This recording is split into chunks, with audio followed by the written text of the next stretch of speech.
안녕하세요. 매주 목요일 한 주간 우리들의 시선을 사로잡은 이야기를 공유하는 오피스아워의 진행자 이상인입니다. 그리고 저와 함께 공동 진행을 해주시는 오터레터의 발행인 박상현님과 샌프란시스코 대학 부교수 정은진님을 소개합니다. 안녕하세요. 안녕하세요. 안녕하세요. 아유, 반갑습니다. 반갑습니다. 혹시 샌프란도 지금 덥나요? 시애틀 이번 주 네. 계속 33도, 35도 이런데 여기는 네. 그 정도는 아니었어요. 오늘이 한 29도, 어제가 한 30도. 오늘 그래도 한 1시간 에어컨 틀었어요.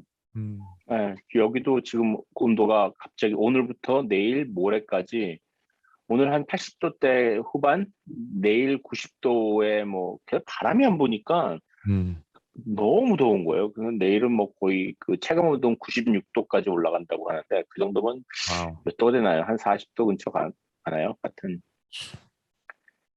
무시무시하죠. 그래서 오늘 제가 사실 일 끝나고 잠깐 머리도 식힐 겸 그 살도 뺄 겸 해가지고 좀 걸었어요. 근데 네, 걷다 보니까 어떻게 하다 보니까 좀 멀리 걷게 됐는데 중간쯤 가서 내가 왜 이렇게 걷지 이 더위에 약간 이런 현타가 오면서 빨리 되돌아가야겠다는 마음이 점점 심해지는 거예요. 너무 더우니까. 근데 또 한편으로는 미국은 이게 미국은이 아니죠. 예, 제가 있는 시애틀 같은 경우는 그래도 어, 습도가 덜한 네. 편이라서 상대적으로 뭐 다른 지역에 비해서 음, 그늘에 가면 좀 시원해서 그건 좀 다행이었어요. 근데 한국은 너무 네. 덥잖아요, 습도 때문에. 아니, 사실 오늘 버즈 토픽스로 하려고 했던 얘기 중에도 하나도 그거였는데, 네. 바로 자연스럽게 넘어가 볼까요? 저희 그 그, 얘기 네, 직전에 하나만 얘기를 네, 하죠. 맞다. 네, 저희 중요한, 사실 그 공지를 드릴 게 하나 있는데 저번 맞아요. 저희 방송 들으신 분들은 알겠지만 저희가 다음 주에 샌프란시스코에서 저희 셋이 뭉쳐가지고 이제 방송을 한다고 말씀을 드리고 오프라인 행사도 하고 웨비나도 한다고 말씀을 드렸는데 조금 그게 변동이 있어요. 방송은 예정대로 진행할 예정인데요. 웨비나도 계속 진행을 할 예정이고요. 그런데 지금 미국이 코로나 상황이 조금 안 좋게 돌아가기도 하고 저희가 뭐 저번 주 같은 경우는 하루에 17만 명, 거의 18만 명 넘게 나오기도 했고 오늘도 어제였죠. 어제 기준으로도 한 13만 명 가량 나온 것 같아가지고 하루 확진자가 말이죠. 그래서 이게 대단히 좀 위험한 상황이 다시 되어가는 게 아닌가 싶어서 저희도 오프라인으로 티켓을 사서 오시는 분들은 저희가 이제 안 받기로 셋이 결정을 내렸어요. 그래서 웨비나랑 저희 클럽하우스 원래대로 들으시는 분들에게는 뭐 무료로 사실 그 오프라인 행사에서는 저희가 뭐 또 물도 사고 뭣도 사고 또 노쇼 방지를 위해서 약간의 금액을 받을까 했었는데 그것도 좀 그렇기도 해서 이번에는 취소하게 됐습니다. 직접 오시는 거는. 네. 네, 네. 그 혹시 뭐 개인적으로 만나실 분들이 찾아오시는 거는 뭐, 저는 뭐 괜찮긴 한데, 네, 혹시 저희 공이, 상현님이랑 상희님 팬미팅 원하시는 분들 계시면 저한테 개인적으로 연락 주시면. 네. 네. 개인적으로 이렇게 뵙는 건 괜찮을 것 같아요. 근데 저희가 이렇게 그 모집을 해서 이렇게 하는 거는 뭐, 상인님 말씀하신 것처럼 지금 시기가 시기인데 좀 부적절한 것 같긴 해요. 그래서 네, 지금 그 정도로 사실은 좀 미국이 좀 심각한 상황에 있기도 하고요. 그래서 좀 델타 변이 때문에 너무 전파력이, 그러니까 신규 확진자 숫자가 너무 늘기도 했고, 또 최근에 이 지역에도 확실히 좀 특히 새로 신규 확진자 나오는 케이스들이 어린아이들, 백신 못 맞은 아이들이 확실히 좀 더 많아져가지고요. 네, 제가 좀 더 조심스럽네요. 저희 집에 아이들도 있고 해서. 네. 네, 좋습니다. 제가 지금 클라에서 튕겨나갔다는 소식을 잠깐 들었습니다. 네. 그래서 잠깐만요. 제가 요거를 비디오를 정지를 상인님 안 하고 계시는데 소리는 잘 나고 있는 네, 유령 사운드. 저희가 저희 셋이 진행할 때는 뭐 유튜브 보신 분들은 알겠지만 그 줌으로 저희가 녹화를 같이 영상을 뜨기 때문에 근데 크라 화면을 보니까 상현님이 튕기셔서 잠시만 또 들어오시는 동안 이벤트 얘기를 또 잠깐 더 하면은 말씀드린 대로 예정대로 이벤트는 진행이 되는데요. 오프라인으로 오시는 것만 취소를 저희가 코로나 시국 때문에 하게 되었고요. 하지만 그날 스페셜 게스트 저희 샌프란시스코에 그리고 또 산호세 실리콘밸리 쪽에서 아주 유명하신 벤처 캐피탈리스트이시죠. 김범수님을 모시고 진행할 예정인데 저희가 링크를 올릴게요. 그래서 거기를 통해서 혹시 그 벤처 캐피탈 혹시 그 VC에 관해서 혹은 스타트업에 관해서 질문이 있으신 분들은 저희가 링크 방송 끝나고 올려드릴 테니까 거기를 통해서 올려주시면 저희가 김범수님께 질문을 또 저희 입을 빌어서 또 해드릴 수 있으니까요. 많은 참여 부탁드릴게요. 네, 알겠습니다. 네. 저희 네, 그러면은 버즈 토픽스로 쓱 한번 넘어가 볼까요? 네. 그 오늘 방금 이 방송하기 직전에 지금 뉴스 알림을 받았는데 유럽하고 이탈리아에서 기온 신기록이 깨졌다고 48.8도가 나왔답니다. 정말 어마어마한 건데 이게 사람들이 그 뉴스의 반응이 이랬어요. 48.8도인데 이 48.8도가 내년에 깨질 거냐, 아니면 다음 주에 깨질 거냐, 아니면 내일 깨질 거냐, 아무도 모른다는 거죠. 이게 제가 알기로 작년에 신기록이 깨졌는데, 신기록이 엄청 그렇지만 최악의 기록이 깨졌는데 이번에 또 깨진 거고, 앞으로 이게 얼만큼 더 깨질지는 모르는 거죠. 그래서 지금 상황이 굉장히 심각한 거고, 지금 특히 터키, 그리스에서는 거의 뭐 마을들이 다 그냥 통째로 다 날아갈 정도로, 뭐 지금 캘리포니아에서도 지금 마을 하나가 오레곤주였나요? 다 타버리고 그런 일이 지금 계속 생기고 있는데, 이번에 그 IPCC에서 그 정부 간 기후 변화 협약이라고 해야 되나요? 대응하는 그 기구에서 6번째 종합 보고서가 나왔어요. 종합 보고서가 나왔는데 이게 몇 년에 한 번씩 종합 보고서를 내는데 이번 종합 보고서는 지금 3편으로 나눠가지고 이제 6번째 종합 보고서가 나오는데 이제 그 3편 중에 이제 3분의 1이 이번에 나온 거고 내년에 이제 2편, 3편이 다 나오는데 한겨레 신문이 제가 찾아본 것 중에서는 가장 적절하게 표현을 한 것 같은데 뭐라고 표현했냐면 가장 절박하고 우물한 기후변화 보고서 이렇게 얘기했어요. 가장 절박하고 우물한. 이게 제가 오토레타에도 잠깐 썼는데 이럴 만한 상황인 거죠. 원래 그동안은 1.5도를 그러니까 그 산업화 이전 기온을 기준으로 지구 평균 기온의 1.5도가 넘으면은 정말 위험하니까 이건 절대로 넘지 말자고 했던 게 이제 파리 협약이고 그랬는데 지금 현재 상황은 1.16도가 올라간 상황이고 이미 배출된 이산화탄소가 있고 해양이 품은 열기가 있기 때문에 이게 빠져나가질 않는다는 거예요. 이 상황에서는 앞으로 빠르면 2024년, 느려도 2030년 언저리에는 1.5도 초과가 된다는 거죠. 이거는 막을 수가 없대요. 그 보고서에 따르면 이거는 그냥 가는 거래요. 그리고 그렇기 때문에 그렇게 1.5도가 넘고 그러면 앞으로 20년에서 30년 동안은 우리가 현재 아무리 뭘 해도 지금처럼 계속해서 내년 기온이 올라가고 폭우, 폭설, 가뭄 이게 계속 기록이 갱신되는 게 앞으로 20년에서 30년까지 계속 된다는 거죠. 정말 우울한 일입니다. 여기 지금 이거 들으시는 분들 대부분이 이제 은퇴하시고 노인 될 때까지 나아질 희망이 없다는 거예요. 나아질 희망을 생각하는 거는 이거를 우리가 그래도 지금 앞으로 20, 30년 뭔가를 하면은 우리 자식들 세대에서는 자식들이 성인이 되면은 뭔가 희망이 보일 정도까지를 하기 위해서라도 지금 하지 않으면 안 된다는 거죠. 저는 사실 그 파리 협약의 1.5도라는 기준도요. 사실 네. 그 당시에 대체 뭘 근거로 1.5도라고 했을까라는 것도 의문이에요. 왜냐면은 네. 지금 1.16도 올랐다고 말씀하시는데 이미 막 이렇게 걷잡을 네. 수 없이 변화가 되고 있고 그 문제가 CO2라는 게 말씀하신 것처럼 배출되고 나면 이게 없어지지 않는 게 그러니까 뭐 1, 2년 사이에 절대 안 없어지거든요.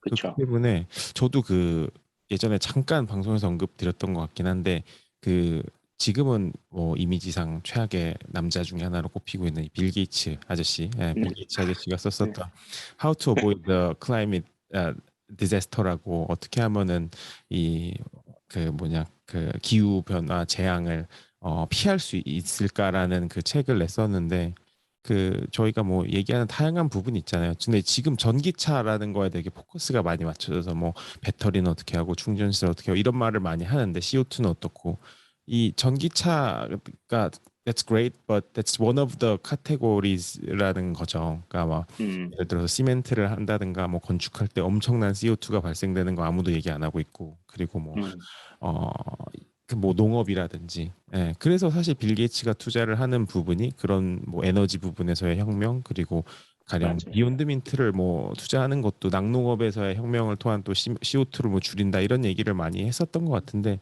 좀 무서운 것 같아요. 네. 저는 방법이 이게 나와야 되는데 되게 오늘 나온 뉴스 중에서는 이제 캘리포니아 주가 그래도 미국에서는 환경법이 가장 뭐랄까 빠르고 그 엄격하게 적용이 되는 주인데 거기서 어, 새로 건축되는 상업용 빌딩하고 대형 아파트 건물, 그러니까 하이라이즈, 그러니까 고층 아파트 건물에는 무조건 태양열 전지판을 설치하도록 이제 규정이 바뀌었다는 거예요. 그래서 무조건 설치를 해야 되고 이게 그냥 이제까지는 나는 좀 이렇게 굉장히 그 환경에 좀 그 뭐랄까 컨셔스한 사람이다 이렇게 이걸 자랑하고 싶어서 이렇게 붙이는 경향이 많이 있었는데 이게 이제 실질적으로 적용이 되는 거죠. 웃긴 거는 이게 뭐 꼭 나쁜 건 아닌데 미국에서 이게 과시용으로 많이 사용이 되는 바람에 사람들이 이게 남쪽을 향해 있어야지 가장 그 효율이 높아지는 건 당연한 얘기인데 남쪽이 집 뒤에 있기 때문에 앞길이 이제 북쪽을 향하고 있는 집은 사람들한테 그걸 보여주기 위해서 북쪽에다가 설치를 한다는 거예요. 그래서 그 길이 있는 쪽에서 남들이 보기에 좀 특이한 현상인데 미국에서는 그런 현상이 굉장히 많이 있었고 사실 그게 이제 프리우스라든가 아니면 이런 그 친환경적인 자동차를 구매하는 동기가 또 되기도 했다고 하니까 뭐 반드시 나쁜 건 아닌데 역시 과시용으로 이렇게 의미 없는 짓도 많이 하는 나라이기도 하죠. 네. 저는 이 환경 문제가 너무 해결하기 어려운 문제라는 생각이 드는 것이 일단 뭘 하면 얼만큼 좋아지는지에 대한 예측이 너무 어렵고 네. 그리고 이게 국경을 넘어선 어떤 협력 관계가 필요한데 예를 들면 우리나라에서 이렇게 열심히 하는데 저 나라에선 안 하네? 그럼 우리가 이렇게 열심히 할 필요가 뭐 있어? 약간 이런 심리가 생길 수 있는 부분이라서 근데 또 반대로 지금 열심히 약간 개발도상국에서 선진국으로 넘어오는 그 경계에 있는 나라들 입장에서는 아니 우리 이제 좀 먹고 살만해지려고 하는데 이제 와서 우리한테 그러니까 그게 그런 국가 간의 약간의 대립구도가 없을 수가 없는데 이게 그렇죠. 나라별로 각자 알아서 잘합시다라는 이런 식의 논리로는 해결이 안 되고 심지어 한 나라 안에서도 뭘 하면 잘하는 건지 뭘 하는 게 못하는 건지가 너무 불분명한 거예요. 그러니까 예를 들면 저는 프리우스 몰기 시작한 지 굉장히 오래됐는데 그렇게 하이브리드 차를 쓰는 게 환경에 좋기를 바라고 쓰는 건데 그 하이브리드 차에 들어가는 건전지가 사실은 나중에 더 환경에 나쁘다는 말도 없지는 않단 말이에요.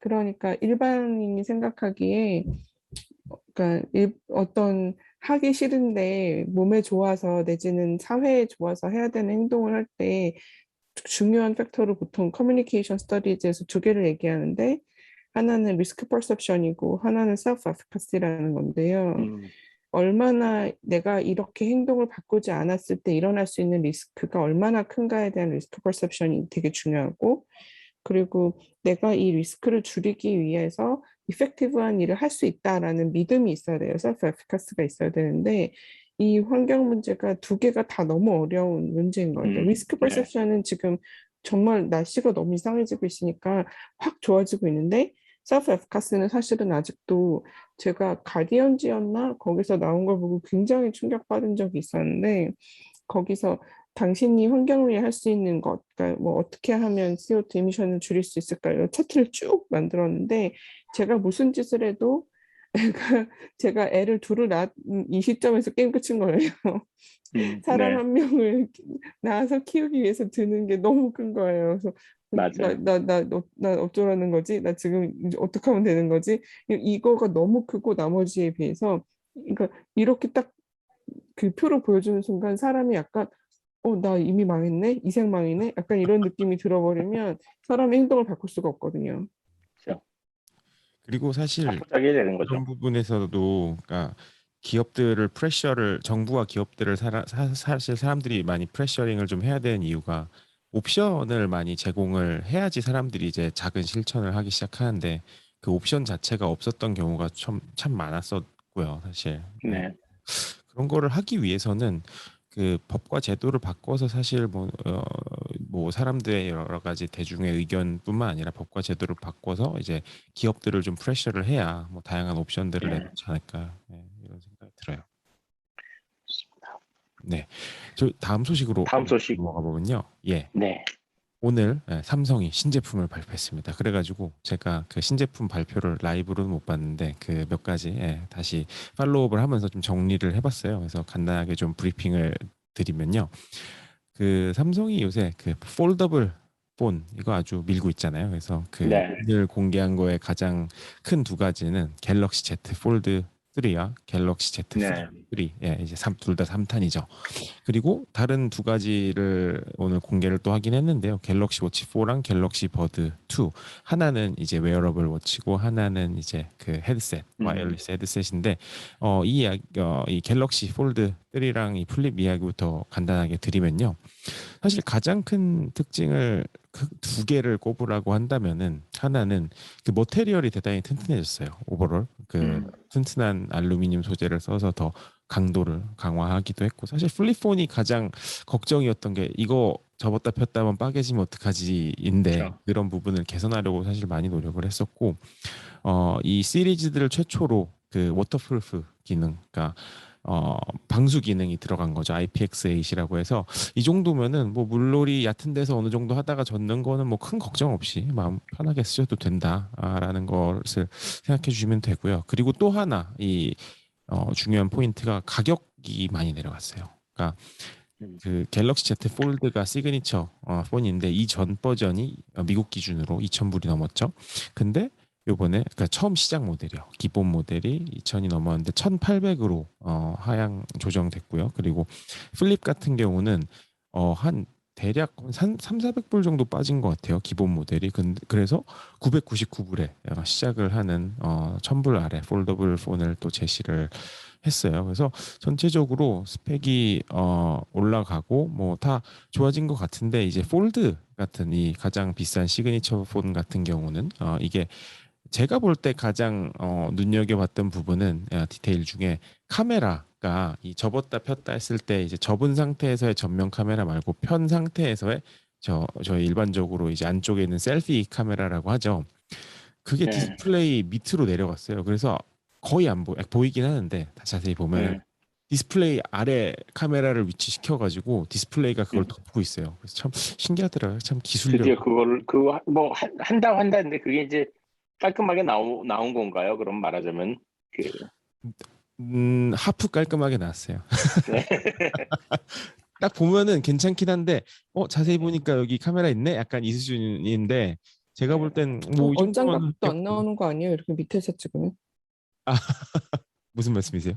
밑에서 찍. 그 왜 그 네. 카메라 보통 제 눈높이보다 위에서 찍어야 잘 나오지 않나요? 지금 셀프 찍을 말씀하시는 때? 건 화면 그 폰 디스플레이. 아래쪽에 있는 게 아니라 화면 뒤에 있는 아, 뒤에 카메라. 네, 네. 있는. 네, 네.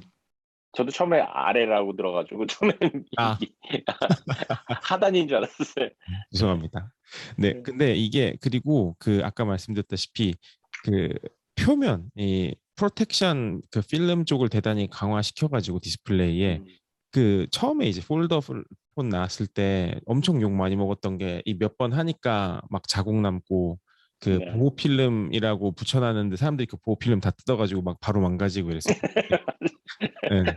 근데 맞아요. 이거를 저번 버전에 비해서 80%를 강화시켰대요. 그래서 대단한 뭐 장족의 발전이다. 그래서 네. 그런 생각이 들고 또 다른 폴더블 폰인 그 플립 같은 경우는 뭐 다 좋아요. 다 좋고 이 닫혔을 때 디스플레이가 사실 여기는 관건인데 왜냐면은 이 기본적으로 아이폰 사이즈만한 걸 이 반으로 접는 그 개념이거든요. 근데 이 접혔을 때 여기 디스플레이가 저번 시리즈에서 저번 에디션에서는 좀 작았었는데 이번에 이걸 네. 좀 키우고 여기에 나오는 기능들을 좀 강화를 했더라고요. 그래서 이거는 되게 사용자 경험 측면에서 되게 잘한 것 같고 그리고 저는 뭐 다양한 뭐 측면에서 이 활용도나 뭐 가격대 그리고 뭐 사이즈 등의 이점 때문에 대중적인 폰을 이 둘 중에 고르라면은 뭐 당연히 시그니처 폰이야 더 비싼 폴드겠지만 이 플립 좀 더 작은 버전이 네. 대중적으로는 좀 더 어프로처블 하지 않나 이런 생각이 음. 드는데 문제는 이 두 가지를 생각해 봤을 때 과연 이 폴더블 폰을 사람들이 그 안 접히는 폰에 비해서 무조건 선호할 네. 것이냐 그러니까 음. 접히기 때문에 과연 선호할까라는 건 여전히 잘 모르겠어요. 그러니까 여전히 뭐 이렇게 펼쳤을 때 그러한 우아 하는 거는 분명히 있는데 저는 이 트래시홀드가 분명히 이 접었을 때의 이 어떻게 보면은 볼륨이나 매스가 지금 우리가 가지고 다니는 핸드폰 수준에 비슷하게 나오면야 당연히 뭐 폴더블도 사람들이 뭐 고려를 할 수 있을 것 같은데 지금 수준으로 두껍게 뭐 이렇게 나오는데 굳이 이거를 우리가 접었다 폈다가 큰 의미는 있을까라는 의문은 아직까지 있는 것 같아요. 그래서 대중들이 막 다 네. 넘어오기에는 여전히 조금 무리수까지는 아니지만 의심이 사람들이 있지 않나 네, 이런 생각이. 저는 그 폰이 사람들이 이미 작은 폰에 그러니까 지금 현재 사이즈에 익숙해져 있는데 그게 상인님 말씀하신 것처럼 시그니피컨트하게 이제 작아졌다. 그러면 얘기가 되는데 그거의 반 정도에서라면은 굳이 지금보다 아니면 지금만한 폰이 더 커져야 되는 거지. 지금 갖고 있는 폰이 작아지는 거는 의미가 없어 보이는 거예요. 그래서 차라리 이게 어, 아이패드처럼 패드 제품이 큰 제품이 폰으로 줄어드는 폰 사이즈 정도로 접을 수 있으면은 오히려 저는 더 매력적이지 않을까 싶어요. 그 대목이 셀링 포인트지. 아이패드 들고 다니기 되게 힘든데 아이패드를 폰 사이즈 정도로 줄여가지고 들고 다닐 수 있다? 그럼 전 사람들이 많이 들고 다닐 수 있을 것 같은 거죠. 제 생각엔 그렇습니다. 네, 그러면 저도 살 것 같아요. 맞아요, 맞아요. 사실 이 넥스트 제너레이션의 이 스마트폰의 형태에 대해서 고민이 계속 많긴 한데 많은 업체나 회사들이 아직 뚜렷한 해결책은 안 나왔어요. 그리고 네, 뭐 롤러블 셀폰 아니면 뭐 폴더블 셀폰 이렇게 뭐 계속 제안들이 나오고 있는데 과연 이거를 만약에 완벽하게 구현을 해서 이게 되게 조그만데 막 확 펼칠 수 있고 뭐 이렇다고 했을 때 근데 그때 시점쯤 돼가지고 막 농담이지만 일론 머스크의 뇌에 칩 심어가지고 이거 하는 거 되면 뇌칩 심어가지고 바로 이게 커넥트 매트릭스처럼 하면 되는 게 더 편하지 않나 막 이런 생각도 들고 약간 좀 아직은 확실한 뭐 방향성은 안 나온 것 같아요. 네. 많은 회사들이 노력을 좀 해줬으면 좋겠습니다. 그중에서 성공하는 회사가 몇 개밖에 안 남겠지만은 그렇게 좀 다 같이 덤벼들어서 하다 보면 누군가가 정말 기가 막힌 답을 갖고 나오지 않을까요? 맞아요. 근데 그런 측면에서 하나 삼성을 되게 저는 좋게 보는 부분이 이거를 되게 꾸준하게 지금 밀고 있는 게 대단히 뭐라고 해야 되지? 멋있어 보여요. 그러니까 예전에 네, 애플이 뭐 이런 새로운 혁신, 새로운 제스처를 음, 보여주는 회사였다면 지금은 좀 삼성이 그 역할을 하고 있지 않나 그런 측면에서 삼성 참 대단하고 세계 초일류 네, 기업이다라는 생각은 확실히 들어요. 네, 맞아요. 그렇습니다. 그렇습니다. 다음 뉴스가 또 뭐가 있을까요? 제가 준비했는데요. 애플이 Child Sexually Abusive Materials를 줄여서 이제 CSAM이라고 하고 자동으로 그걸 스캔해서 이렇게 아이클라우드에 그 사진을 올리면 그 사진에서 알려진 어 음, 이거 한국말로 번역 못하겠는데 아동 성착취, 네, 아동 포르노물 그런 걸 자동으로 발견할 수 있게 하는 그런 메커니즘을 넣겠다라고 발표를 했어요. 음, 이게 어 저는 개인적으로 이 관련한 연구를 한 적도 있고 해서 한 10 몇 년 전에 그 어떻게 수사하는지 뭐 이런 것도 가서 들은 적도 있고 그래서 이렇게 하는 게 기술적으로 어 굉장히 좋은 일이에요. 좋은 일이라는 게 어떤 의미냐면 일단 이런 게 한번 퍼지면 정말 걷잡을 수 없거든요. 왜냐하면 엠번방 사건도 마찬가지인데 이게 한번 팔려나가면 2차로 파는 사람들이 생기고 또 3차로 파는 사람들이 생기고 그래서 한번 어딘가에 클라우드 이런 데 올라왔을 때 좀 발본색원을 빨리 할 수 있으면 사실 정말 좋은 일이에요.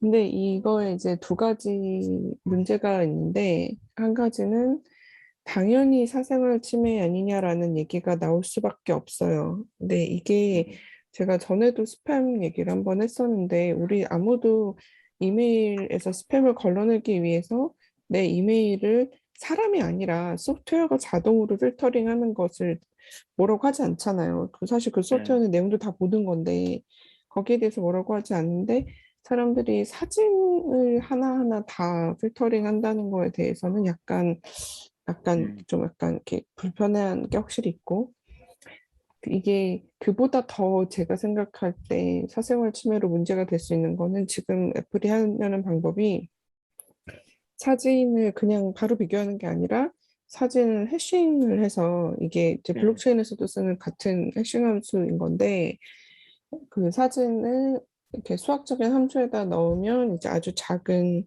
다이제스트라고 하는데 그 되게 랜덤해 보이는 문자열이 나오거든요. 그러니까 이 문자열을 알려진 그 아동 포르노물의 그 해시값이랑 비교하겠다는 건데 이게 사실은 이 시스템 한번 갖춰놓고 나면 이 뒷단에다가 꼭 그 데이터베이스를 비교할 필요가 없는 거예요. 이제 뭐 알려진 다른 뭐 아주 좀 극단적인 예를 들자면 정부에서 이렇게 이 장소에 갔던 사람들을 다 알고 싶다라고 했을 때 네. 그 장소 배경 사진이랑 비슷한 사진을 데이터베이스에 넣어서 쫙 긁어라고 뭐 영장이든 뭐든 들고 와서 그걸 시켰을 때 애플이 노를 할 수 있나? 라는 이제 음. 이 뒷단의 데이터베이스는 바뀌면 소비자는 전혀 알 수가 없거든요. 네. 그런 점에서 사생활 침해의 여지가 없지는 않은데, 근데 이게 이제 확실히 이제 아동 포르노를 방지하는 입장에서는 물론 있으면 좋은 거기는 하거든요. 그래서 제가 네.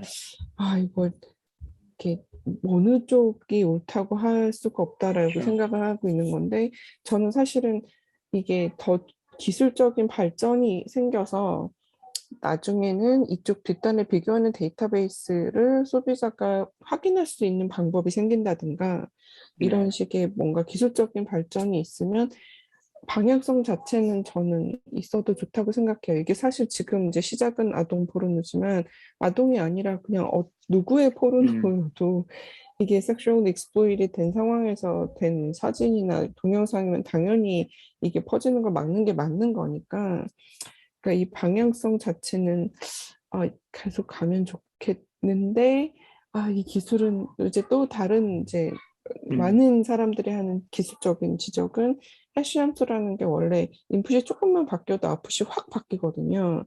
근데 그걸 보완하기 위해서 이제 뉴럴 해싱을 한다고 특별한 이제 해싱 방법을 쓴다고 애플도 얘기하고 있긴 한데 그래도 사실 우리도 유튜브에 저작권 있는 동영상 올라오면 안 되는데 사람들 정말 귀신같이 고쳐서 올리잖아요. 네.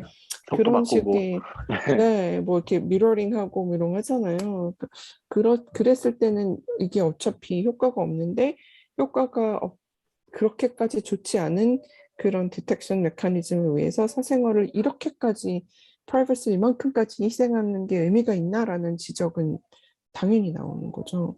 제가 궁금했던 것 중에 하나는 네. 이거예요. 만약에 그게 만약에 컴퓨터 알고리즘이 잡아냈다고 해도 그걸 마지막으로 이 사람을 기소하겠다라고 네, 그건 그 당연히 이제 FBI 사람이 봐야 되는 네, 거잖아요. 사람이 봐야 근데 되는 거예요. 그렇죠. 네. 근데 그 사람이 보고 판단했는데 이건 아니네. 알고 보니까 이게 뭐 합의한 성관계였네. 아니면 알고 보니까 이게 아동이 아니었네. 라고 판단이 되는 사람들이 그 영상이 있을 거기 때문에 그렇기 때문에 사람이 마지막으로 하는 단계인데 그 단계에서는 또 말씀하신 것 같은 전혀 상관없는 피해자가 나올 수가 있는 거잖아요. 근데 그렇죠? 그건 사실은 여러 가지로 할 수 있어요. 예를 들면 이 사진을 볼 때까지는 이게 누구 전화기에서 나오는 건지 모르게 한다든가 네. 뭐 그런 몇 가지의 장치를 다 할 수 있어요. 그러니까 예를 들면 지금 뭐 스팸 같은 것도 제가 이거 스팸 이메일인데 내 인박스에 왔네라고 해서 신고를 할 때 신고를 하는 방법 중에 제가 이 스팸 메일에 personal identifiable 한 인포메이션 다 빼고 할 수도 있고 그 내용까지 다 넣어서 할 수도 있고 이런 식으로 약간 레벨이 있거든요. 그래서 그 말씀하신 건 당연히 문제가 될 수 있는 부분인데 오히려 저는 그거는 법적인 규제나 이런 걸로 어느 정도는 보호할 수 있을 것 같고 사실은 그 과정에서 그 규제를 잘 지킬 수 있나 이거는 또 다른 문제긴 해요. 그 상황에서 뭐 이렇게 나 오늘 너무 재밌는 거 봤네 이러면서 리글 한다든가 뭐 제가 이제 제 나이 때에는 한국의 모모한 배우의 무슨 비디오를 검사들은 다 봤다더라 뭐 이런 얘기가 있거든요. 그러니까 그런 일이 생기지 않아야 되긴 하는데 그건 이제 오히려 저는 이제 법과 행정의 문제가 될 것 같아요. 사실 네. 이거 같은 경우는 사실 뭐 양날의 검이라고도 할 수 있지만 저는 매터에 따라서 그러니까 사안에 따라서 확실히 가장 효율적인 툴이 될 수도 있지 않을까 이런 생각은 들어요. 예전에 그 뭐 여러 많은 분들도 아시겠지만 한국에서 벌어졌던 일인데 이 웹하드 카르텔 사건 있잖아요. 그 네. 그런 뭐 관련 뭐 리벤지 포르노라든지 뭐 관련 뭐 이렇게 올리고 리벤지 그러는 거. 포르노라는 말부터가 진짜 말도 안 되는 거예요. 그렇죠. 뭐 음. 다양한 이런 거를 그 업체 측에서 방관하고 또 그 사업 모델로서 승화시켜 가지고 아주 뭐라고 해야 되지 역겨운 형태를 아주 네. 놓고 했었죠. 그리고 그분 아직도 깜빵에 계시죠, 양진우 씨. 그런 사람은 영원히 썩혀야 될 것 같은데 약간 참 대단히 뭐 그런 것도 사실 어떻게 보면 없어지지 않게끔 조장을 하니까. 근데 이런 기술로서 원천 차단을 뭐 어떻게 할 수 있는 방안이 또 생기거나 한다면 저는 뭐 찬성할 수밖에 없지 않을까 이런 생각은 들어요. 사안에 그렇죠. 따라서. 그래서 저도 사실 이게 어, 사생활 프라이버시 관련한 거에 보통 이제 저는 좀 더 이렇게 프로 프라이버시한 편인데도 이 문제는 당장 기술이 완벽하진 않지만 이 방향성 자체는 저도 지지하는 게 되더라고요. 저는 이제 그 기술적인 거 말고, 근데 사실 그거는 미국에서의 그 고급 단계의 논인 것 같고, 한국에서는 그래서 엠번방 같은 경우도 그거 어떻게 됐냐는 거죠. 저는 그러니까 수사 단계가 아니라 처벌 단계에서 우리나라에서 너무나 엉망이기 때문에 저는 그 일단 법원이나 경찰 수사 단계에서가 아직 우리나라는 굉장히 수준이 낮은 단계이기 때문에 이거를 고치지 않고 예, 제가 뭐 피해자의 얘기를 직접 들은 적이 있었거든요. 그냥 경찰은 그 현장에서 사진을 찍은 범인을 잡았는데 그 사진에 있는 그 카드 그 사진을 다 지우고 그냥 보내줬다는 거예요. 그래서 범인이 그거를 사진을 옥상에 갖고 와가지고 마운렌즈로 찍고 있는 사람을 잡았으면은 그 사람의 하드부터 뒤져야 되는 거 아니냐는 거죠. 그렇죠. 아, 보는 앞에서 지웠으니까 괜찮다고 내보냈다는 거예요, 그냥. 근데 뭐 그런 수준이 그게 뭐 10년 전, 20년 전 얘기가 아니라 요즘 일어나는 일이기 때문에 2단계에서 이렇게 엉망인 거면 저는 지금 우리나라에서 가장 시급한 문제는 일단 경찰하고 법원이라고 생각을 합니다. 네. 사실 엠번방 얘기하면 너무 할 얘기가 많아서 네. 네, 네. 진짜 그것 때문에 한국에 있는 제 주위에 진짜 정말 많은 여성 친구들은 다 한국 정부에 너무 실망했어요. 네, 맞아요. 가슴 아픈 일입니다. 네. 저희 다음 소식으로 또 이재희 님이 하나 더 준비를 해주신 게 있죠? 액센처. 예, 감정을 가라앉히고. 그럼 제가 준비한 소식부터 네, 먼저 네. 갈게요. 네. 네. 그러면은 이번에 또 다른 소식으로 저희가 준비한 이야기가 있는데 이건 사실 뭐 제가 직접적으로 많이 지금 뭐 회사 단계에서 이야기를 하고 있는 부분이기도 하고 소개를 드리면 좋을 것 같긴 한데 이 구글이 이제 임금 계산기를 이제 만들어 가지고 하는 게 이제 유출이 됐는데 뭐 이에 따르면은 직원의 이제 워킹 프롬 홈이죠. 리모트 워크라고도 하는데 집에서 일하는 여부에 따라서 직원의 임금이 25%까지 삭감될 수 있다라는 게 이제 공개가 됐어요. 근데 여기에 대해서는 조금 뭐 양면적인 부분이 존재는 하는 것 같아요. 왜냐면은 기본적으로 어디서 일하느냐에 따라서 사는 위치에 따라서 미국 같은 경우는 세금 체계도 좀 다르고요. 그러니까 제가 있는 워싱턴 주라든지 뭐 몇 개 주 같은 경우는 그 주에서 매기는 인컴 텍스는 없어요. 그러니까 페더럴이라고 해서 전체에서 매기는 인컴 텍스는 있지만 뭐 그런 것처럼 몇 퍼센트씩 또 차이도 있고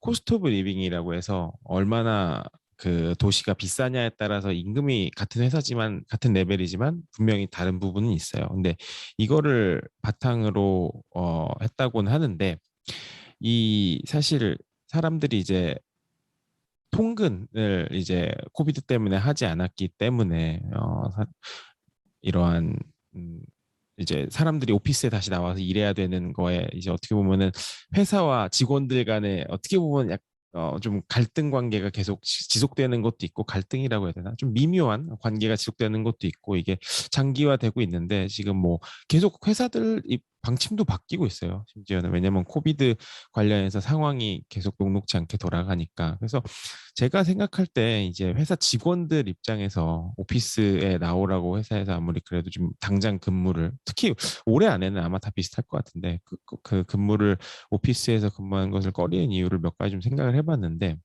당연히 뭐 델타 변이의 불확실성이 정말 크겠죠. 뭐 백신을 맞았다고 해도 걸리는 경우도 많고 이 델타 변이 같은 게 지금은 아이들에게까지 침투력을 많이 보인다고 하니까 그것도 사실 무서운 부분이고 근데 아까 말씀드린 뭐 백신 이후에도 코비드 걸리는 거에 대한 공포감은 여전해요. 그래서 저만 해도 사실 가는 거 좀 부담스러울 때 많아요. 가끔 가거든요, 최근에는. 뭐 일주일에 한 번 정도는 요새 가는 것 같은데 오늘도 회사에서 일을 하다 왔고 미팅이 있어가지고. 근데 실내에서도 마스크를 착용하고 일을 해야 되는 경우도 있어요. 근데 이게 좀 불편하기도 해요. 그리고 또 팬데믹 이전부터 그 리모트 워크를 하는 사람들의 수가 꽤 많았어요. IT 컴퍼니에서는. 근데 리모트 워크의 업무 효율성이 생각보다 낮지가 않고 뭐 높은 경우도 있고 사안에 따라서 이런데 이제 워킹 프롬 홈을 자제시키기 위해서 이런 임금 삭감을 좀 도입한다라고 했을 때 직원들 입장에서는 뭐 가능하면 나가야겠죠. 근데 또 잘 하고 있는데 왜 내 월급을 깎느냐 이런 의문을 들 수도 있고 그래서 뭐 다양한 의견이 있는 것 같아요. 근데 회사 입장에서는 이제 조금씩 뭐 직원들을 좀 이제 살짝 넛지를 해가지고 최대한 좀 어느 정도라도 나오게끔 하고 싶어하는 눈치는 있는데 직원들 입장에서는 여전히 좀 불안한데라는 건 가시지 않는 것 같아요. 근데 만약에 샌프란시스코나 아니면은 뭐 팔로알토 같은 데서 사는 비용을 생각하면 한 25% 깎은 다음에 자기가 낚시 좋아하는데 몬타나에 살고 싶다. 몬타나의 목장에서 살고 싶다 그러면 사실 25% 깎아도 사실 실질 소득은 늘어나는 셈일 수도 있지 않을까 싶거든요. 그럴 만약에 수 그렇게 있죠. 된다면은 네, 그 정도 깎고서 뭐 출퇴근 뭐 집 뭐 이런 거 다 해결될 수 있다면은 그렇게 선택하는 사람들은 분명히 저는 있을 것 같아요. 그게 저는 그래서 이거 사실 우리 대본 보고 조금 찾아봤는데 만약에 제가 팔로알토에 살고 커뮤트 안 하고 집에서 네, 일하는 거랑 제가 몬타나에 살고 똑같이 커뮤트 안 하고 집에서 일하는 거랑 이렇게 두 개를 비교하면 네, 사실 회사가 그 임플로이한테서 받아내는 그 서비스는 사실 양이나 질에서 큰 차이가 없을 것 같잖아요. 네. 그러니까 그런 시점으로 생각하면 왜 내가 어차피 하는 일은 똑같은데 만약에 그게 팔로알토 오피스에 출근하느냐 아니면 몬타나에서 리모트로 일하느냐 이거 두 개의 비교였으면 좀 모르겠는데 어차피 둘 다 리모트로 일하는 거라면 왜 사는 지역에 따라서 생각해, 이렇게 why라고 이렇게 질문을 던질 수 있을 것 같아요. 맞아요. 네. 저는 그래서 이게 이 발생하는 이유가 어떻게 보면 약간 입장 차이, 그러니까 회사와 인플로이어와 인플로이 사이의 입장 차이에서 좀 음, 인플로이어들은 어떻게 보면은 사람들 나와서 하는 거를 더 선호할 수밖에 없어요. 관리하는 그렇죠. 입장에서 네, 보면. 맞아요. 네, 그래서 근데 이게 뭐 이 회사 차원에서 원하는 게 100%뭐 당장 올해부터 발현될 것 같진 않고 그렇다고 직원들이 뭐 일부 직원들이겠지만 생각하는 것처럼 영원히 뭐 나는 뭐 같은 동네에 오피스가 있지만 집에서 일할 거야라는 거는 뭐 그들 소망대로 되진 않을 확률도 있고요. 그래서 어느 정도 근데 하이브리드 모델로 내년에 가지 않을까 이런 생각은 개인적으로. 상희님한테 여쭤보고 싶었던 게 있어요. 사실은 이게 제가 그러니까 이번에 가장 큰 문제, 이 문제로 가장 그 좀 크게 불거진 데가 애플이잖아요. 애플에서 이제 집단적으로 이제 9월까지 나와라 그러다 안 나간다 그래가지고 이제 싸움이 생긴 상황인데, 근데 애플 쪽에서 했던 얘기가 이제 자기네 회사는 그 스티브 잡스의 정신이 있잖아요. 그래서 그 스티브 잡스가 그 픽사 건물 설계할 때 이제 사람들이 이제 찬스 미팅이 일어날 수 있게 우연하게 뭐 전혀 다른 부서의 사람들이 만날 수 있게 이렇게 설계를 했다는 그 얘기 때문에 애플에서는 그렇게 우연하게 직원들끼리 만나가지고 일어나는 눈에 보이지 않는 기회가 있잖아요. 그 기회에 큰 가치를 두는 회사이기 때문에 그렇게 안 할 거면 우리가 놓치는 게 있다는 게 이제 이 회사 쪽의 생각인데, 상인님 생각에는 이제 상인님이 하시는 일 같은 게 굉장히 크리에이티브한 일이기 때문에 이게 정말로 찬스 미팅이 그렇게 많이 나는지, 그리고 그게 어, 그 일을 하시는 분 입장에서는 정말로 도움이 된다? 아니면 그다지 중요하지 않다? 어떻게 생각하실지 좀 궁금했었어요. 너무 좋은 질문인데요. 우선 한 가지 재미난 거를 먼저 얘기하고 넘어가면은 음. 사람들이 스티브 잡스랑 마주치는 거 되게 싫어했다고 그래요. 무서워가지고 잘리기도 하고. 네, 그래서 그거는 스티브 잡스의 네, 생각이 사장 만나면서 일론 좋아하는 직원 머스크도 없죠. 엘리베이터에서 괜히 같이 탔다 잘리고 그런 사람들이 있다는 소문이 있어서. 일론 네. 머스크 그 인턴 커피 머신에서 마주쳤다가 잘렸다고. 아, 그러니까요. 근데 그러니까 뭐 저는 제 개인적인 생각을 말씀드리면은 어느 정도는 있어요. 예. 그리고 크리에이티브 워크가 혼자 한다고 더 높고 같이 한다고 더 낫까 이런 건 없는 것 같아요. 서브젝트 매너마다 다른 것 같고. 그러니까 뭐 하나 완전 이제 파야 되는 작업을 순간이 오면은 뭐 혼자 하는 게 효율성이 높을 수 있겠죠. 하지만 음, 디자인이라는 게 혼자서 뭐 가고 이런 거 잘 없어요. 다 팀워크이고 음, 결국에는 비즈니스 스트래티지랑 엔지니어링이랑 계속 삼박자를 이뤄서 가야 되는 거라서 뭐 가령 얼마 전에 제가 이제 뭐 웹사이트 제 페이지에 공개했었던 그 애주어 로고 같은 거를 뭐 작업을 한다고 했을 때 여기 관련된 사람만 해도 뭐 그러니까 뭐 얕게 관련된 사람까지 다 합치면 100명은 돼요. 그러니까 음, 이렇게 다 같이 작업을 해야 되는데 뭐 이게 갑자기 이제 집에서만 전부 다 있거나 막 이런 게뭐 지금은 그렇게 했지만 모여서 했을 때 더 시너지가 나는 부분도 분명히 존재는 하거든요. 근데 아닌 경우도 있어서 사실 서브젝마다 다르긴 한 것 같긴 한데 음, 그래서 하이브리드 모델이 되지 않을까라고 개인적으로는 생각하고 있어요. 좀 플렉서블한 음, 네. 뭐 저는 기술적. 개인적으로 그게 프로젝트랑 프로덕트의 매추어리티랑 되게 관계가 있다고 생각하는데, 이게 뭐 더 오래된 프로덕트고 오래된 프로젝트이면 상대적으로 그런 찬스 미팅이나 그런 게 그렇게까지 중요하지 않은 것 같고, 음, 오히려 초기이고 아직 뭐 이렇게 특히 아이디어 인큐베이션 하는 단계라든가 그런 데는 사실은 그런 찬스 미팅이나 그냥 이렇게 브레인스토밍 하거나 이런 게 너무 중요해서, 오히려 저는 이렇게 스타트업이라든가 이런 초기의 회사들은 그게 꼭 온라인, 그러니까 오프라인의 필요는 없지만 온라인으로라도 직원들의 그런 걸 계속 만들어주거든요. 그래서 랜덤하게 이렇게 뭐 2명 뽑아서 둘이 커피 마셔 이렇게 해주고 뭐 돈 대줄 테니까 둘이 가서 밥 먹어.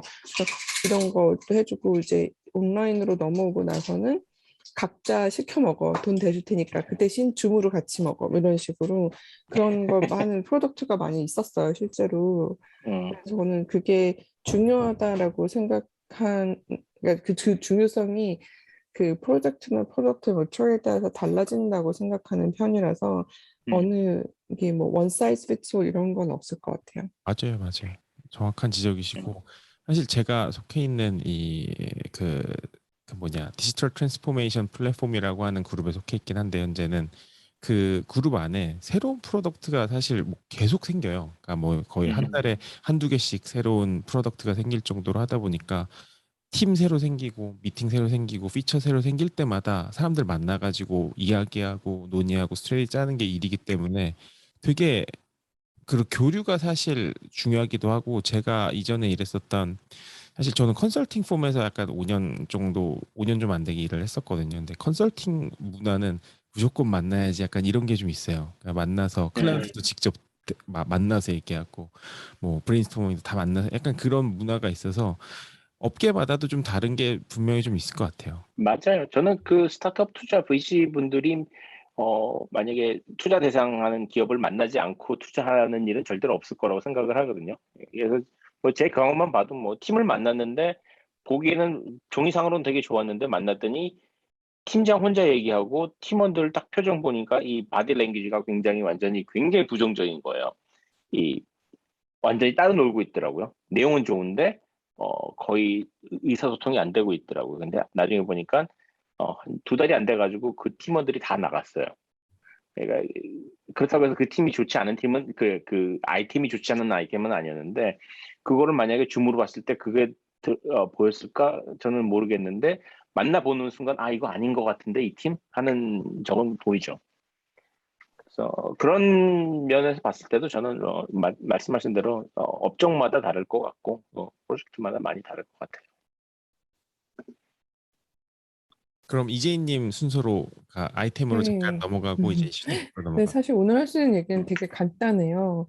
그 액센처가 랜섬웨어 어택을 받았고, 예, 액센처 공식 스테이트먼트에 따르면 백업에서 다 금방 복구해서 뭐 시스템상에는 별 문제가 없었다. 되게 일시적인 다운타임이 있었을 뿐이다라고 했는데, 어, 락비트라는 이제 랜섬웨어 당했는데 락비트 웹사이트에서 액센처 파일이 지금 리기 시작이 됐거든요.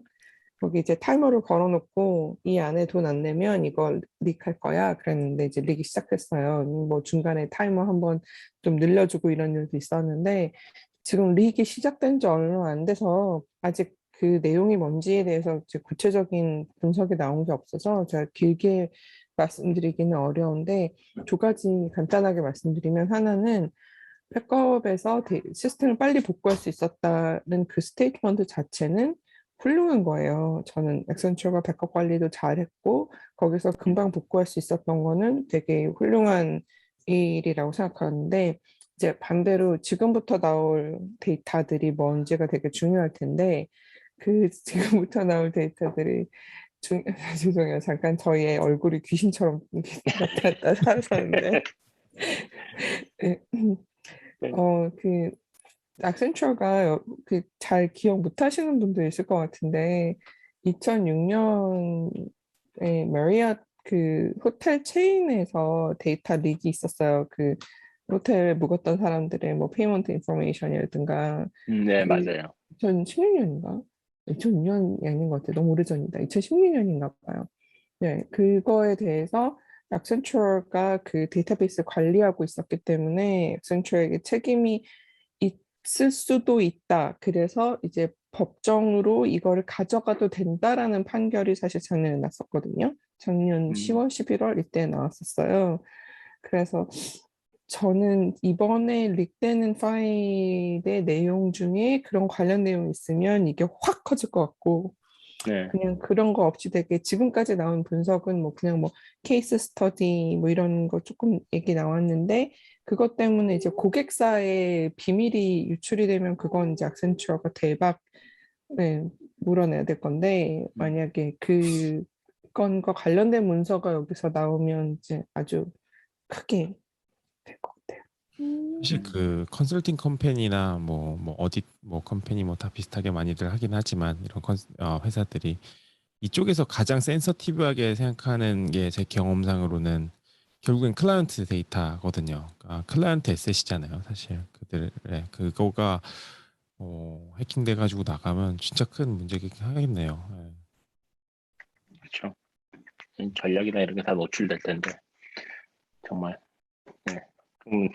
예, 다른 기업들은 또 그거 들여다보고 있을 기업들이 좀 분명히 열심히 뒤져가지고 혹시 경쟁사 나오지 않나 하는. 사실은 이제 지금 트위터가 이제 그런 사람들이 쫙다 돌고 있는데요. 네. 네, 아마 내일 저녁쯤에는 윤곽에 나오지 않을까 싶습니다. 네. 아이고 요새 참 해킹 관련해가지고 너무 네. 그 빅 이슈들이 계속 터지는 것 같고 근데 얼마 전에 그 뭐지 그 주식 시장에서 그 어닝 서프라이즈 엄청나게 한 기업 중에 하나로 꼽힌 데가 그 보안 관련 뭐 이스라엘 기업이었던 것 같은데 거기가 막 어닝 서프라이즈를 엄청 했더라고요. 다 이런 영향이 있는 것 같아요. 예. 네. 음. 그런 과정에서 해커들은 또 몸값이 같이 올라가지 않겠어요? 네. 이번 그 액센처 케이스가 ransomware as a service라고 해서 빅비트 소프트웨어를 제공하는 집단이 있고 그 소프트웨어를 그 이렇게 피해 대상 회사 네트워크에 실제로 갖다 씹는 조직은 이제 별개인 음. 네 그리고 이제 서버에서 이제 에저 타이머 서비스는 정말 걸어주고 이렇게 명언인 것 같아요. 풀어주고 네 정말 이제 크라임 에저 서비스가 나오는 거죠. 음. 어떻게 보면은 새로운 시대의 약간 마피아 온라인 마피아들이네요. 네. 실제로 마피아가 사업이니까요. 뒷단에 있는 데도 많이 있어요. 충분히 그렇겠죠. 그럴 것 같아요. 왜냐면 온라인에서 하다가 결국에 나중엔 주먹으로 해결해야 될 일이 발생할 수 있으니까. 오히려 반대로 네. 온라인에서 잘 되면 음. 그걸 이제 오프라인으로 지원해 줄 수도 있고 내지는 저거 돈 돼 보이는데 그러면 우리가 해야겠네라고 해서 오히려 이제 음. 영입하는 경우도 있고 음. 그래서 조직화 되는 지는 꽤 됐죠. 음. 음. 관련해 가지고 이거는 사실 어떻게 보면은 그 웃긴 웃자고 말씀드리는 얘기인데 제 친구의 어떤 지인이 어떻게 보면 이제 동네 약간 반건달 약간 이런 스타일인데 사설 고박장을 한국에서 했대요. 근데 이게 잘 되니까 진짜 건달들이 찾아와가지고 이거를 뺐더라는 거예요. 그럼요. 돈 되면 당연히 네. 깜짝 돈 놀랐다고 냄새를 하더라고요. 맡고 네. 온다고 하잖아요. 어. 맞아요, 맞아요. 돈 냄새 맡고 이게 성업 되니까 진짜들이 나타나가지고, 예, 뭐 그런 소리가 있더라고요. 그래서 웃긴다, 뭐 어. 그런 소리 했었죠. 예. 네, 저희 네. 또 헛소리하다가 또 제 말만 헛소리였습니다. 예, 그리고 그래서 이슈 토크로 뭐 넘어가기 전에, 헛소리는 같이 하는 거죠. 네, 맞아요. 근데 저희 이슈 토크 넘어가기 전에 하나 아까 방송 첫머리에 말씀드린 거 하나만 더 공지를 한 번 더 드리고 넘어가도록 할 텐데요. 저희 방송이 원래 이제 저희 다음 주에 샌프란에서 저희 셋이 샌프란은 아니죠. 그 산호세에서 저희 셋이 만나가지고 원래는 이제 공개 방송 플러스 웨비나랑 클럽하우스 이 세 가지로 이제 여러분들을 다음 주 한국은 금요일이죠. 미국에서는 목요일. 다음 주에는 날짜가 바뀝니다. 근데 시간은 같아요. 이렇게 하기로 했었는데 저희가 코비드가 미국에서 좀 심상치가 않아요. 그래서 지난 주에는 거의 뭐 17만 명, 18만 명 가까이 하루 확진자가 나오기도 했었고 이번 주에도 뭐 12만, 13만 명 이렇게 나오고 있어서 이런 시국에 오프라인 행사를 하는 건 좀 무리지 않을까 싶어서 저희가 오프라인 행사는 취소를 했고요. 하지만 그 웨비나랑 클럽하우스에서는 여전히 들어오셔가지고 같이 말씀 나누실 수 있고 웨비나에서는 실제로 저희 모습을 셋이 하나의 프레임에 담긴 모습을 같이 보실 수 있으니까요. 웨비나는 그냥 등록만 하시면은 링크 저희가 바로 제공해드리고 거기서 접속하시면 되는 거라 아주 간단합니다. 네, 그래서 들어와서 같이 보세요. 웬만한 컨퍼런스보다 재미있으실 거라고 확신을 드리고요. 그리고 저희가 스페셜 게스트로 김범수 BC 저희 트랜스링크 인베스트먼트 대표이신 김범수님 샌프란 쪽 그 산호세 이쪽 벨리 쪽에서 아주 유명하신 분인데 이분을 모시고 스페셜 게스트로 진행할 예정이니까요. 저희가 링크 방송 후에 달아드리면은 오늘 방송 이후에 그 김범수님께 질문 주실 수 있는 링크 드릴 테니까요. 그쪽으로 질문 넣어주시면 저희가 또 김범수님께 저희 애청자분들의 질문을 저희 대신해서 드리는 이런 시간도 갖도록 할 테니까요. 많은 관심 부탁드리겠습니다. 네, 자 그럼 제가 준비한 이슈 토크를 한번 들어가 볼게요. 아마 해외 뉴스로 여러분들 많이 들으셨을 텐데 뉴욕 주지사 앤드류 쿠오모가 이제 화요일 날 사임을 발표를 했습니다. 네, 미국 시간 화요일이죠.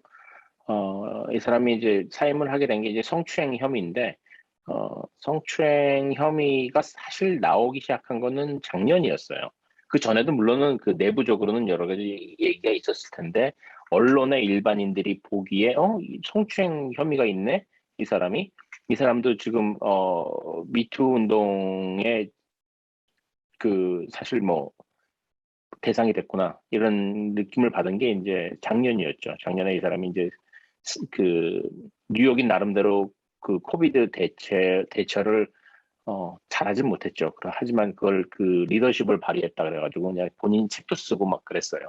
그래서 자기 주가 한참 높이고 있는 중간에 이제 알고 보니까 많은 직원들이 이 사람한테 성추행을 당했다는 얘기가 도네. 그래서 이제 기자들이 취재를 하기 시작했죠.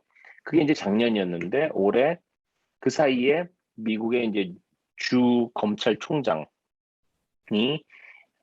조사를 본격적으로 해가지고 그 결과를 일주일 전에 발표를 했습니다. 근데 이제 거기에 실명이 나중에 실명을 드러낸 사람도 있고 아니면 익명으로 한 사람들도 있고 그런데 여성 11명이 들어가 있어요. 11명이 자기가 당한 일들을 다 증언을 한 게 보고서에 담겨가지고 발표가 됐고 그게 나오자마자 그걸 당연히 백악관에서 봤죠. 그래서 같은 민주당이니까 그 바이든이 바로 그걸 읽고는 사임하는 게 좋겠다고 얘기를 해버렸어요. 네. 굉장히 큰 충격이죠. 사실 민주당의 스타급 주지사인데 대통령이 너 사임하는 게 좋겠어라고 얘기한다는 거는 정치적으로 굉장히 큰 압력인데 그거를 받고서도 사실 버텼어요. 버티고 있었습니다. 그러다가 이번에 그 사퇴를 하게 된 건데, 먼저 잠깐 굉장히 좀 불쾌한 얘기긴 하지만은 상황이 어떤 건지를 말씀을 드리기 위해서 그 검찰 그 조사 결과에 나온 내용 몇 가지 사례를 들어보면은, 굉장히 다양한 신체적 조업이 있었고, 그리고 성적인 암시를 담기는 그 언행을 굉장히 많이 했어요. 근데 이 사람은 이게 자기가 이제 이 사람이 이제 이탈리아계이긴 한데 이제 뭐 그 전형적인 옛날 사람으로서 이렇게 막 허가하고 이 문제는 사실 그 바이든도 똑같이 문제가 됐었죠. 자주 사람들한테 손을 얹고 껴안고 하는 대목이 우리나라에서 흔히 생각하기 미국 사람 항상 그러는 거 아니야? 뭐 친구들끼리 만나서 부부끼리 만나서 서로 허가하고 뺨에다 키스하고 하는 거 아니야? 라고 우리는 알고 있잖아요. 그리고 쿠오모도 사실 자기가 한 레벨은 그 레벨이라고 계속해서 이제 뭐랄까 스스로 이제 방어를 한 거고 하지만 여기서 굉장히 중요한 게 있는데 이건 저는 어떤 분들도 다 알고 계셔야 되는 거라고 여성분들은 당연히 알고 계시는데 남자들이 알고 있어야 됩니다. 뭐였냐면 그거를 하는 사람이 자기 상사일 땐 얘기가 달라져요. 그 친구끼리 그렇게 한다. 그러면 친구한테 야, 너 그거 하지 마. 기분 나빠. 이렇게 얘기를 할 수가 있죠. 근데 자기한테 월급을 주는 상사가 그렇게 할 때는 완전히 다른 문제거든요. 그러면 이게 기분이 나빠도 말을 할 수가 없는 거죠. 그런데 이 사람은 이제 그런 행동을 했는데 그 행동 중에 하나가 굉장히 심한 거는 뭐 예를 들어서 사진 셀피를 찍는데 엉덩이를 계속 만지고 있었다는 거예요. 근데 그 바람에 이제 그 사람이 그 긴장을 해가지고 자기 신체를 만지는데 긴장 안 하는 사람이 어디 있겠습니까? 근데 이제 긴장을 한 게 하대시키기도 했고, 어떤 경우는 그 자기 경호를 하는 그 스테이트 트루퍼 여성의 등하고 배를 만지기도 하고, 심한 경우에는 이제 셔츠 밑으로 손을 집어넣어가지고 가슴 만진 경우도 있었고, 이런 것들이 그냥 줄줄이 나온 거예요. 그리고 여성들한테 이제 그 섹슈얼 어드밴스라고 하죠. 이렇게 떠보는 얘기. 혹시 뭐, 뭐 아니 결혼한 여성한테 남편 아닌 사람이랑 같이 잠을 자본 적이 있냐 이런 얘기를 왜 하는 거냐는 거죠. 왜 그것도 그 주지사가 자기 직원들한테 그 얘기를 왜 하냐는 거죠. 이거 가지고서 그러면 나는 별 생각 없이 농담을 던졌는데 저 사람이 오해한 것 같다라고 얘기하기에는 이건 수위가 너무 높은 거거든요. 그래서 이런 식의 얘기들을 한 게 이제 보고서에 다 담긴 상황이니까 이게 만약에 한두 명이 그렇게 해서 이런 일이 있었다 그랬을 때 주지사가 억울한데 이거는 내 얘기를 좀 들어봐 이렇게 하면 사람들이 그래 넌 뭐가 억울한데 이렇게 얘기를 하겠는데 그런 사람이 11명이면은 사람들이 이거는 일단 들어는 봐야 되는데 법정 싸움으로 가면 들어는 봐야 되겠지만 일단 11명인 거는 얘기 좀 다르다는 거죠. 이건 너무 많은 그 사례가 나왔기 때문에 그래서 이제 바이든이 그냥 그걸 보고서를 보는 순간 이제 물러나는 게 좋겠다고 얘기한 거고. 그런데 이걸 두고서 쿠오모가 자기는 정치적인 희생양이라고 생각하, 정치적인 의도로 자기가 공격을 당했다고 억울하다고 이렇게 얘기를 하고 있어요, 지금. 그래서 여기서부터가 좀 저는 좀 흥미로운 얘기인데 이게 이제 이 팩트 자체는 맞는 걸로 보여요. 어떤 검찰의 조사 보고서가 나왔기 때문에. 그런데 그걸 이제 법정에 가서 얘기하는 건 좀 다른 얘기일 수는 있지만은 이 조사를 누가 했냐면 뉴욕주 검찰총장이 이제 총지휘를 했는데 그 사람이 흑인 여성이에요. 레티시아 제임스라는 흑인 여성 검찰총장이에요. 이 사람이 이걸 조사를 했는데, 자, 이 쿠오모가 이번에 사임을 하게 되면은 다음에 이 사람의 직위를 우리나라는 그냥 바로 이제 선거가 들어가지만은 임기 동안 임기를 끝내야 되거든요. 임기를 끝날 때 이제 부주지사가 그걸 끝내게 되는데 부주지사가 여성입니다.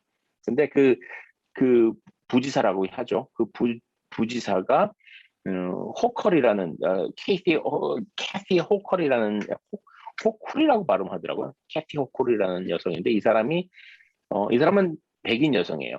이 사람은 원래 쿠오모랑 같이 말하자면 러닝메이트였는데 주지사를 뛸 때, 예, 그 이유가 쿠오모가 워낙 그 진보적인 그 후보였기 때문에 자기가 그 업스테이 뉴욕주 북쪽에 있는 보수적인 거기 트럼프 지지자들도 많고 굉장히 보수적인 지역인데 이제 특히 이제 그 버펄로 지역에서 국회의원을 한 이 호쿨하고 같이 러닝메이트를 하면은 이제 자기하고 전혀 다른 스펙트럼에 있는 그 유권자들을 끌어올 수 있다는 거죠. 그렇게 해서 그 같이 일시적으로 협력을 한 경우에는 사실 둘이서 사이가 안 좋거든요.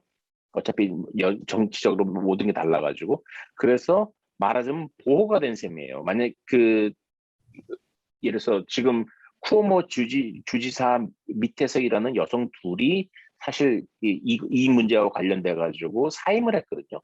근데 이제 부지사는 여기에 말려들지 않은 거죠. 그 바람에 이제 주지사가 물러나고 이 사람이 주지사가 됐는데 임기가 이제 사실 1년밖에 안 남았어요. 내년에 다시 선거를 해야 되는 건데 그런데 내년 주지사 선거에 누가 나오냐는 거죠. 그래서 이제 이 캐티 호쿨이 자기가도 나온다고 얘기를 했고요. 주변 사람들한테. 그런데 여기서 더 중요한 거는 지금 현재 수준에서 가장 선두주자가 누구냐 하면은 검찰총장입니다. 레티시아 제임스예요. 이 레티시아 제임스가 그 어떤 사람이냐면 뉴욕에서 자란 뉴욕통이에요. 뉴욕 큐니에서 학부를 했고 그 흑인들의 아이비리그라고 얘기하는 하워드 유니버시티에서 JD를 했어요. 그러고 나서 스타급으로 성장을 해서 지금 뉴욕주 검찰총장을 하고 있는데 현재 지금 이 사람이 인기를 끌고 있는 이유가 바이든은 직접 손 못 대고 있는 트럼프 조사를 레티시아 제임스가 뉴욕에서 하거든요. 어차피 트럼프 코퍼레이션이 뉴욕에 있기 때문에 뉴욕주에서 조사를 할 수 있고 이 흑인 여성 검찰총장이 과감하게 다 조사를 하고 있어서 지금 진보 쪽에서 굉장히 스타가 된 사람인데 이 사람이 이 정도 되면은 사실 다음번 무브를 항상 생각을 하게 되잖아요. 그랬을 때 누구나 이 사람의 다음번 무브는 주지사라고 생각을 하고 있었어요. 근데 코비드 팬데믹 거치면서 쿠오모의 인기가 계속해서 올라갔기 때문에 이 사람이 다음번에 나와도 당연히 이길 거라는 거죠. 그래서 이 사람의 가장 취약점을 이 검찰총장이 공격을 했고 그래서 쿠오모는 내가 저 사람이 자기 정치적인 야심 때문에 나의 약점을 긁어가지고 그래서 이제 정치적으로 당했다라고 얘기를 하는 건데 여기에 대해서는 저는 사람들마다 뭐 각자 자기 의견이 있을 거라고 생각을 해요. 저는 그런데 궁극적으로는 저는 정치인이라면은 모든 게 다 정치적인 거라고 생각을 하고 만약에 레티샤 제임스가 그런 의도를 갖고 공격을 했다고 해도 본인이 죄를 짓지 않았으면 상관이 없어요. 그런데 본인이 죄를 지은 가지고서 그 정치적인 야망을 갖고 있는 사람이 공격을 했다고 해서 이 사람이 그게 사실이 아닌데 정치적으로 당했다고 얘기할 수는 없는 거거든요. 그 증거가 뭐냐면은 여기서부터 저는 정말 재미있는 대목인데 쿠오모가 이 뉴욕 주지사를 하기 전에 했던 일이 검찰총장입니다. 지금 레티샤 제임스가 하던 뉴욕주 검찰총장을 쿠오모가 했었어요. 근데 쿠오모가 했을 때 주지사가 누구였냐면 엘리엇 스피처였거든요. 엘리엇 스피처 뒷조사를 쿠오모가 했어요. 그러고 나가서 엘리엇 스피처는 주지사는 정말 1년 정도 하고서 물러났거든요. 그래서 이 엘리엇 스피처가 물러난 이유는 매춘행위였어요. 성매매를 하는 바람에 성매매가 걸린 거예요. 주지사가 성매매를 해서 그래가지고 물러났거든요. 근데 이 쿠오모가 성매매 혐의를 조사한 건 아닌데 쿠오모가 계속해서 정치적으로 이제 이 사람을 약점을 조사했고 근데 FBI가 이 뭐죠? 엘리엇 스피처 주지사의 성매매 사실을 알고서 그 조사를 했고 그게 드러나가지고 사임을 한 건데 더 웃긴 거는 엘리엇 스피처가 그 엘리엇 스피처 주지사가 전직이 뭐였냐면 뉴욕주 검찰총장이었어요. 계속 뉴욕주 검찰총장인데 그 뉴욕 주지사가 된 이유는 매춘 조직을 일망타진을 했기 때문에 그 뉴욕 주지사가 됐거든요. 이게 어떤 상황이냐면 뉴욕 검찰총장이 되면은 그 주지사를 조사를 하고 자기가 주지사가 되고 그 다음에 검찰총장이 나와서 또 그 사람을 잡고 그 다음에 올라가고 이 패턴이 형성이 되고 있는 거죠. 그렇기 때문에 지금 쿠오모가 레티샤 제임스가 자기 정치적인 야망을 가지고서 자기를 조사했다고 뭐라고 할 게 전혀 아닌 거죠. 당신만 잘못 안 했으면은 당신이 잘못했기 때문에 걸린 거지. 그래가지고서 누구나 다 잘못을 하는데 나만 걸렸다. 그게 이제 보통 미투 운동 대상이 되는 남자들이 하는 반응이죠. 남들 다 해서 나도 했는데 왜 갑자기 나만 잡고 이러느냐는 건데 그건 말이 안 되죠. 그래서 지금 그런 상황이 됐습니다. 그래서 뉴욕주가 좀 그래요. 그래서 원래 그 뉴욕 얼버니가 이제 말하자면 주지사 주도인데 여기가 이제 한국식 표현으로 이제 복마전이란 말을 하잖아요. 그 악마가 숨어 있는 곳이라고 얘기할 정도로 거기가 이렇게 사나운 곳이라고 얘기하는데 이전에 계속 그런 일이 있었어요. 그래서 사실 레티샤 제임스 전 검찰총장도 물러났는데 그 이유가 성추행 혐의였거든요.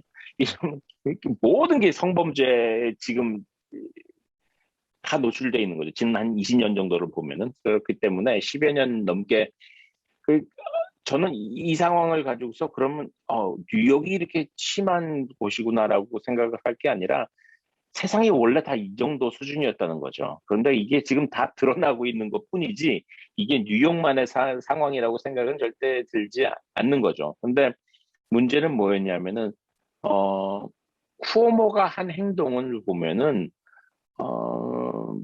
그래서 성폭행은 아닌 거예요. 이거 해석에 따르면 그러니까 레이브는 아닌 거라는 거죠. 성추행이라고 얘기를 하고 그것도 성추행도 사실 성폭행인데 이 사람은 굉장히 자기는 올드 스타일 정치인처럼 행동했다고 생각을 하는 거예요. 그게 이제 자기 아버지도 그랬었고 뭐 자기 주변에 있는 모든 나이든 정치인 다 그랬을 테니까요. 하지만은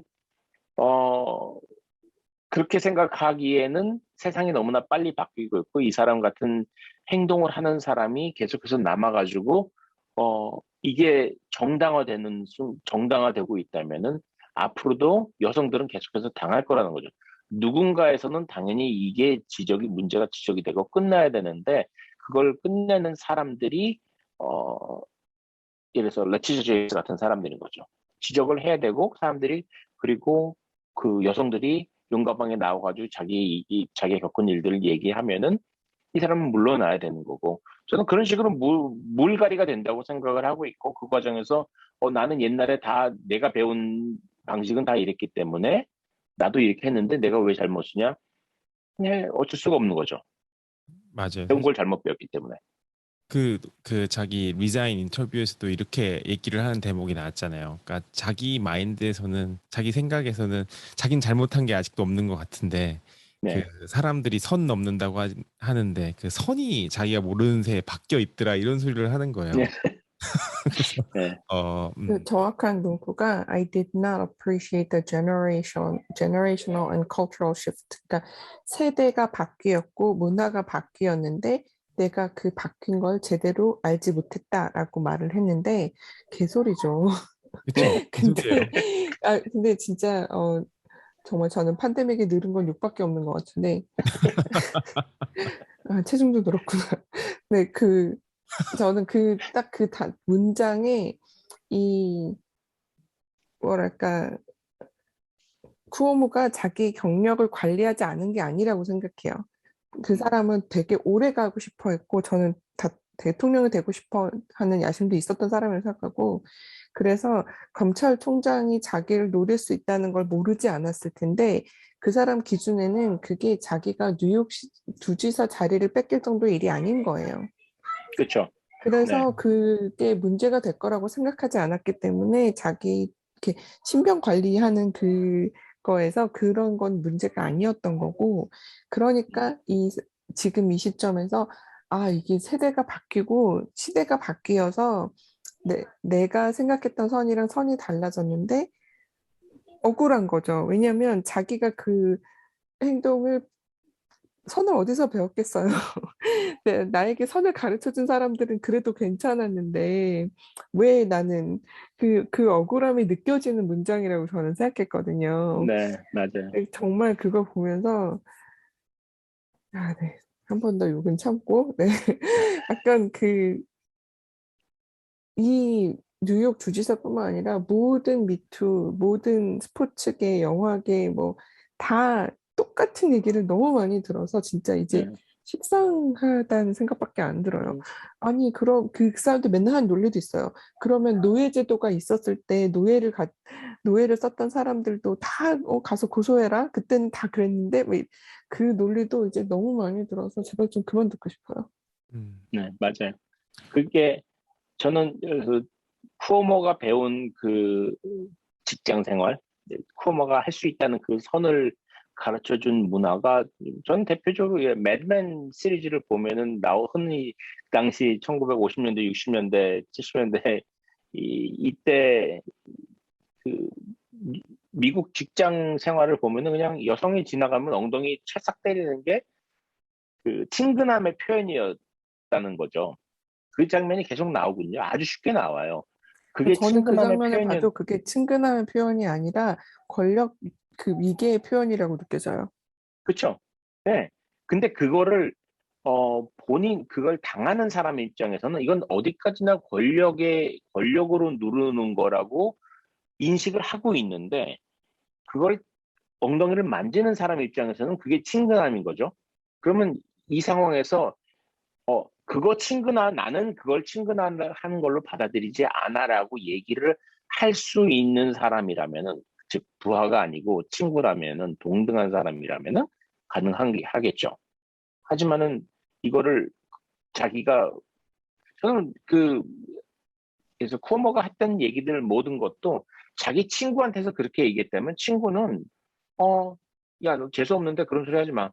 라고 얘기를 했겠죠. 근데 아무도 그걸 얘기할 수 없는 사람한테 그걸 얘기했다는 것 자체가 저는, 네, 그게 문제의 핵심이라고 보고 항상 예전에 어느 영화였죠? 나왔던 그 마이클 더글라스가 나온 영화에서 유명한 얘기를 해가지고 그게 이제 그 핵심이 됐는데, 성폭력의 문제는 섹스의 문제가 아니라 권력의 문제고, 어디까지나. 음. 그거는 섹스는 부수적으로 들어오는 문제일 거니까, 뭐, 어쨌든 간에 이 문제 핵심은 저는 권력이라고 생각하고, 그런 의미에서 봤을 때, 지금 자기가 있는 그 뉴욕주에서 제일 강력한 힘을 갖고 있는 사람이 그것도 자기 아버지도 주지사였고, 그랬던 사람이 이제 가문에서, 권력 있는 가문에서 나온 사람이 그런 식으로 생각을 했을 때는 그냥 너무 편하게 살아온 것 같아요. 인생을 음. 살아온 것 같고, 그래서 이번에 얘기 들어보니까 심지어 그 뉴욕주 위에 그 테판지 브리지라고 있는데 테판지 브리지가 아버지 이름으로 이 아들이 또 바꿨거든요. 그 마리오 쿠오모 주지사 그래서 테판지 브리지가 마리오 쿠오모 브리지로 이름을 바꿨는데 사람들이 이번에 하도 사람 화가 나가지고 민주당 쪽에서도 그 이름도 다시 옛날처럼 테판지 브리지로 바꾸고 아버지 이름 떼라는 얘기까지 이제 나오기 시작했다고 하더라고요. 그래서 대단히 효도했다가 대단히 망신당하고 있네요. 그렇죠. 그래서 그때 얘기를 뭐죠? 그 자기 동생이 그 CNN에 있잖아요. 크리스 코머가 이제 그 팬데믹 중에 이제 형이랑 같이 이제 농담을 방송에서 했었는데 그 중에 하나가 이제 형 보고 이제 엄마한테 전화 좀 하라고 그랬더니 난 맨날 전화하는데 무슨 소리냐 그랬더니 이제 그 얘기 하다가 이제 엄마 생각에 이제 누가 제일 좋아 엄마가 제일 좋아하는 아들이냐 가지고 이제 둘이서 이제 농담 반 진담만 이제 티격태격을 했는데 사람들이 이제 그러더라고요. 이제 누가 엄마 제일 좋아하는 아들이 누군지 이제 분명히 그리고 상현님이 방금 드라마, 영화 얘기를 하셨으니 또 생각나는 게 제가 되게 좋아하는 시리즈 중에 빌리언즈라고 있거든요.